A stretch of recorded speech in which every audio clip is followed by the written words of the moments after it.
Baik, terima kasih rakan setugas kita, Muhammad dan Atul. Bismillahirrahmanirrahim. Assalamualaikum warahmatullahi wabarakatuh. Selamat pagi dan salam sejahtera, Auda. Alhamdulillah kita bersua kembali menerusi rampai pagi dari daerah Blight dan seperti biasa kami akan mengongsikan beberapa info semasa yang akan berlangsung di sekitar daerah Blight. Sebelum itu dikongsikan keadaan cuaca di daerah Blight Alhamdulillah cukup mengizinkan.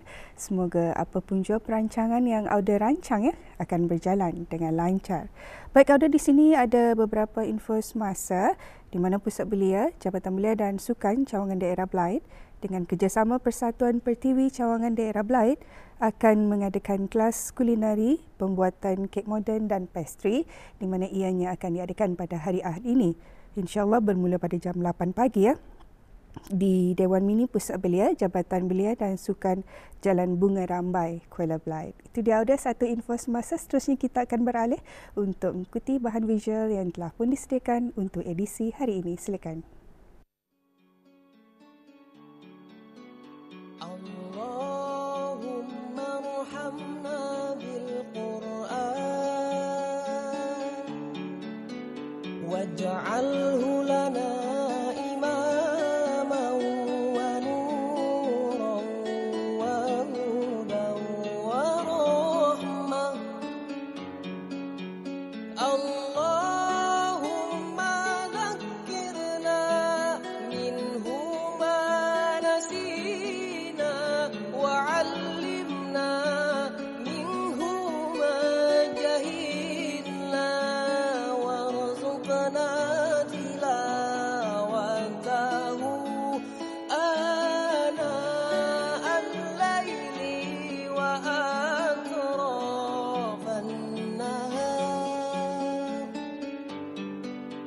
waj'alhu lana hujjatan ya rabbal alamin.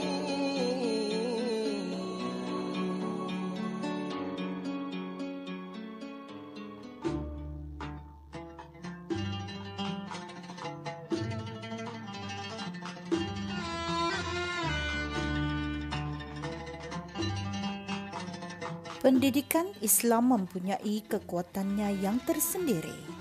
Kerana dengannya, kita berupaya meletakkan asas yang kukuh dalam pembinaan tamadun manusia yang cemerlang dalam aspek duniawi juga ukhrawi. Dalam Al-Quran terdapat banyak ayat yang mengutarakan aspek pendidikan dalam pembinaan tamadun manusia. Bahkan penurunan Al-Quran itu sendiri bermatlamat untuk mendidik manusia. Melentur buluh biar dari rebungnya. Dengan menanamkan minat agar lancar membaca Al-Quran sedari awal usia adalah salah satu tanggungjawab para ibu bapa yang beragama Islam. Dengan mengikuti kelas pembacaan Al-Quran akan menambahkan lagi ilmu pengetahuan selain mengikuti kelas sesi pembelajaran agama di sekolah. Di masa kecil dulu, selalu kita mendengar doa khutmil Quran. Yang paling kita kenal lafaznya adalah Allahummarhamna bil Quran. Dilantunkan dengan begitu indah dan sangat menenangkan setiap kali selesai dari mata pelajaran membaca Al-Quran di sekolah. Sesiapa yang kenal dengan tulisan lengkap Arabnya dan faham akan artinya, maka akan tahu maksud doa tersebut. Assalamualaikum warahmatullahi wabarakatuh. Seperti mana yang kita tahu, khatmul Quran ialah, kalau kata ringkasnya, tanda kita ni sudah menghabiskan 30 juzuk pembacaan Al-Quran. Jadinya kita ni sudah selesailah daripada juzuk 1 ke juzuk 30. Alhamdulillah. Okey, kelebihannya seperti mana yang tahu, doa ni fungsi doa ialah kita memintakan. Jadinya tadi sebagai orang Islam, apa-apa pun acara ke apa tadi, kalau bolehlah disertakan dengan doa. Apatah lagi kalau tadi menghabiskan Al-Quran. Apa ni maksud saya, khatam Al-Quran, di mana rahmat itu terlalu banyak. Jadinya kata pendeknya dalam di antara isi doa khatam Quran ialah tadi minta rahmat, petunjuk Dan kalau boleh dalam doa itu juga tadi diceritakan supaya memohon kepada Allah Subhanahu Wa Taala supaya kita ni terus membaca, dibukakan hati, jangan sekadar khatam habis bacaan. Sebab itu gunanya doa supaya kita ni dibukakan hati, diteruskan pembaca itu setakat yang kita ni boleh membaca, insya-Allah.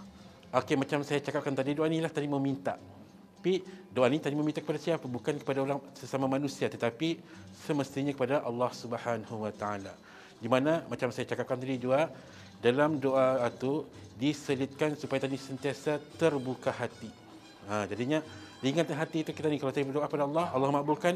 Jadi kita ni di mana-mana berada, kita sediakan sentiasa membaca Al-Quran. Baik sebelum tidur. Macam aku mengajar muridku juga, sebelum tidur ambil bismillah saja kata aku.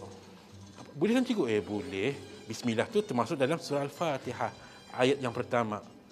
Bismillahirrahmanirrahim. Tidur. Tapi sebaik mungkin habiskan tiada sampai waladhdallin. Jadinya macam aku cakap juga, tahu erti tadi kan sentiasa membaca. Apa tadi dengan doanya. Hendak 1000 daya, tak hendak 1000 dalih.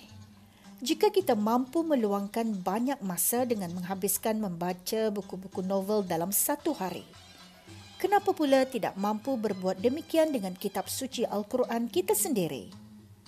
Inilah di antara nikmat Allah yang terlupakan. Al-Quran mengajak manusia supaya sentiasa memerhati serta merenungi tanda-tanda kekuasaan Allah yang ada di langit dan di bumi. Penguasaan ilmu adalah amat dituntut oleh Islam. Justru itu, Islam mewajibkan setiap umatnya, lelaki atau perempuan, menuntut ilmu. Kewajipan ini juga bertujuan supaya mereka itu tergolong dalam umat Islam yang cerdas dan terhindar dari kejahilan. Allahumma arhamna bil Qur'an